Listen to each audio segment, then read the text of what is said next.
शिवाय नमस्तुभ्यम दोस्तों, हर हर महादेव। आपका स्वागत है हमारे YouTube चैनल शिव की महिमा में। इस चैनल पर पूज्य गुरुजी पंडित प्रदीप मिश्रा द्वारा बताए गए सभी अचूक उपाय बताए जाते हैं। सही जानकारी के लिए चैनल को सब्सक्राइब करें।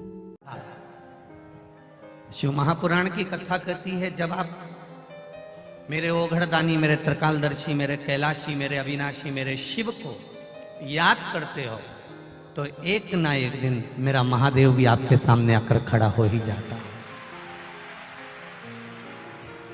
बस उसको पाने का जो तरीका है वो थोड़ा सा अलग है। ना उसको छल प्रिय है, ना उसको दिखावा प्रिय है। पहले कथा में आपको कहा था कि ढोंग की जिंदगी जीने से अच्छा है कि हम ढंग की जिंदगी जी लें। यदि हमने अपने जीवन में अपने इस संपूर्ण मानव की देह के अंतर्गत भी अगर एक कदम भी हमने अपने जीवन का ढंग का जिया है, हमने अच्छे सतमार्ग के अनुसार जिया है, तो ये निश्चित है कि हम फिर कभी इस मृत्यु लोक में जन्म नहीं लेंगे। हम उस महादेव के चरणों में जाकर रहेंगे। ये निश्चित है, ये निश्चित है। हम उस परमात्मा के चरणारविंद में जाकर फिर निवास कर सकते।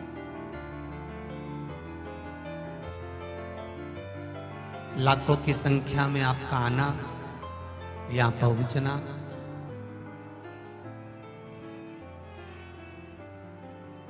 कई लोग कह रहे थे गुरुजी ने कथा दी है कोटेश्वर में, वहां आसपास तो कोई ऐसी बस्ती है नहीं, पूरा जंगल क्षेत्र है, एक ही रोड है, कैसे लोग वहां पहुंचेंगे, कैसे वहां तक पहुंचेंगे। और आपकी लाखों की संख्या ने दिखा दिया कि बाबा को ढूंढते ढूंढते आप यहां पहुंच गए। आप यहां पहुंचे हो और ये मेरा विश्वास कहता है, इस कोटेश्वर धाम की पावन धरा पर अगर आप आए हो, 2 मिनट बाबा के चरणों में, कोटेश्वर धाम के चरणों में आप बैठोगे, जहां पर निरंतर भरचक गर्मी भी पड़ रही हो और गंगा उनके सिर पर लगातार टपक रही हो, ऐसी पुण्यमय धरा कहीं नहीं मिलने वाली। सहज है, सरल है।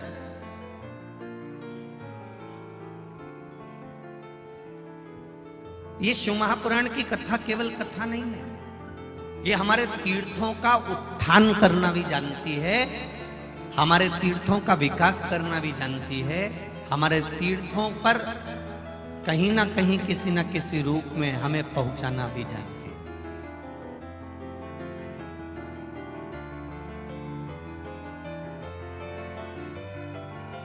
कितना सुंदर स्वरूप।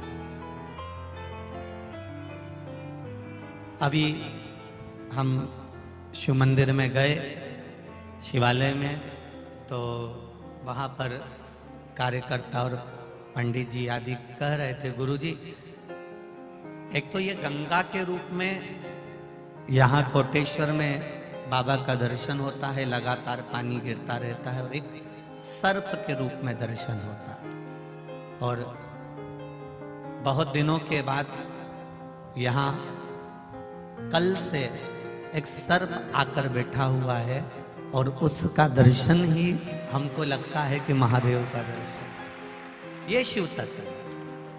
आप भगवान का भजन करना, आप कीर्तन करना, आप स्मरण करना, ढूंढते ढूंढते आप ये शिव महापुराण के पंडाल तक पहुंचे हो, तो एक दिन कभी ना कभी मेरा महादेव भी आपकी दुख की घड़ी में आपको ढूंढते ढूंढते आपके दरवाजे पर पहुंच जाए।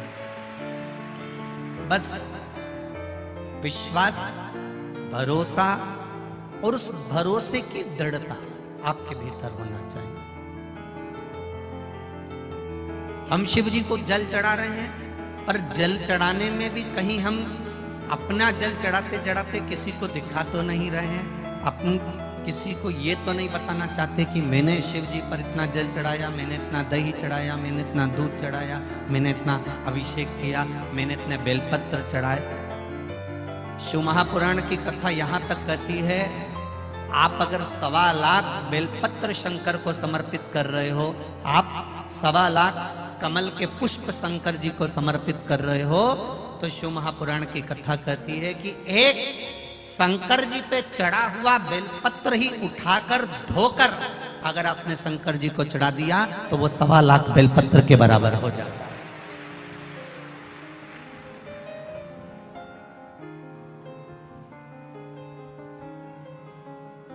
तुलसी का दल, गंगा जल, बेलपत्र और कमल का पुष्प, ये 4 चीजें कभी बासी नहीं होती।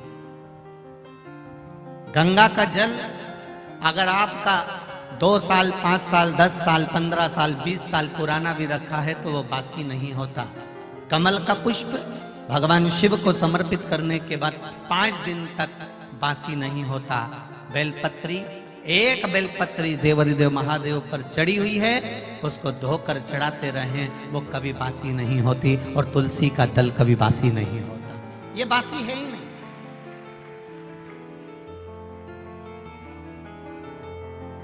भागवत, रामायण, गीता, शिव पुराण, भगवान का भजन, कीर्तन, स्मरण, मंत्र जाप, आपके गुरु ने जो आपको जाप दिया है, आपके गुरु ने जो शब्द दिया है, आपने जो भगवान का नाम पकड़ कर रखा है, भजन पकड़ कर रखा है, ये कभी बासी नहीं होता। आप जब गाओगे तब वो ताजा, उसमें बासी था।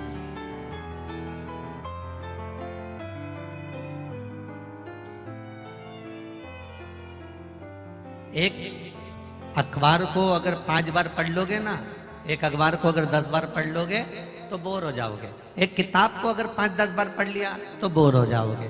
एक मैगजीन को 5-10 बार पढ़ लिया तो बोर हो जाओगे। मन नहीं लगेगा कि ये मैगजीन हमने पढ़ चुके हैं, ये अखबार हम पढ़ चुके हैं, ये किताब हम पढ़ चुके हैं।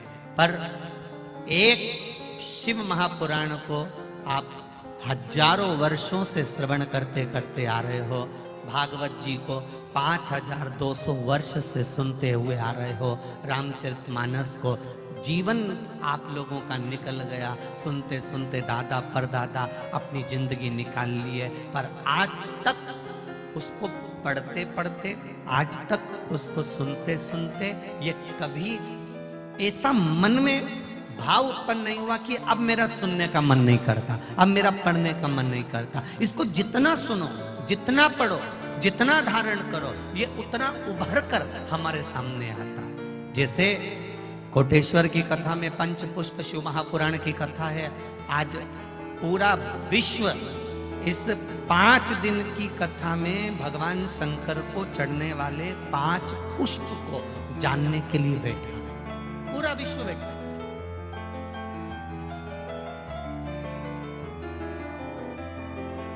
कि वो 5 पुष्प कौन से हैं जो देवादिदेव महादेव को प्रसन्न करने के लिए समर्पित किए जा सकते।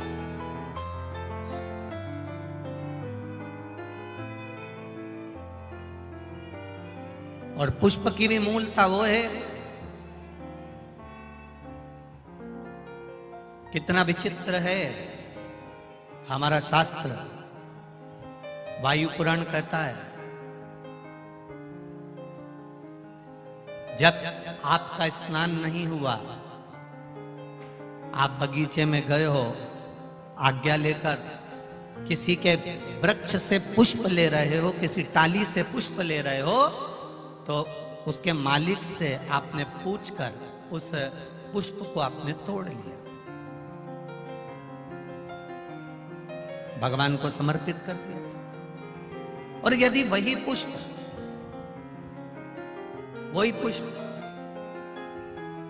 आप बिना पूछे, जिसका बगीचा है, जिसका पौधा है, जिसका पेड़ है, उससे तुमने पूछा ही नहीं, और तुमने तो सोचा हाँ सवेरे सवेरे कौन देख रहा है, फूल तोड़ा लिया और शंकर जी को चढ़ा दिया।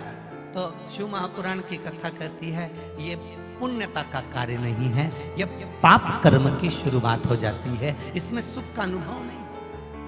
थोड़ा आप लोगों को भले बुरा लग सकता है कि हम दूसरे के पेड़ से फूल तोड़ कर ला रहे हैं, या तो आपको उस पेड़ वाले से हम दूसरे के बगीचे से पुष्प लेकर आ रहे हैं, या तो उस बगीचे वाले से हम दूसरे के यहाँ से पुष्प लेकर आ रहे हैं। उस पुष्प जिसके बगीचे से ला रहे हो, जिसके पौधे से ला रहे हो, जिसके वृक्ष से ला रहे हो, शंकर भगवान को फूल चढ़ाने का भी नहीं है आपके पास में, तो आप एक चावल का दाना चढ़ा दो, पर अपना चढ़ाओ। शंकर जी को अगर फूल चढ़ा रहे हो तो आप पहले सामने वाले से पूछो कि आपके बगीचे से मैं रोज फूल तोड़ सकती हूँ, आपके यहाँ पेड़ से मैं आप पुष्प ले सकती हूँ।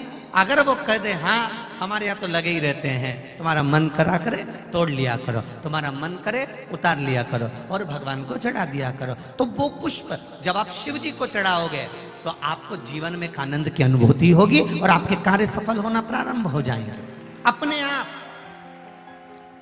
पर यदि हमने चोरी कर कर चुपचाप से जाकर पुष्प को चुरा लिया, बगीचे से निकाल लिया, और तुमने सोचा मैं भगवान का श्रृंगार करूंगी, मैं भगवान को सजाऊंगी, मैं भगवान का अलौकिक श्रृंगार करूंगी, तो उसमें पुण्यता का भाग नहीं आता महाराज, उसमें सुख का अनुभव नहीं होता, उसमें आनंद का अनुभव नहीं।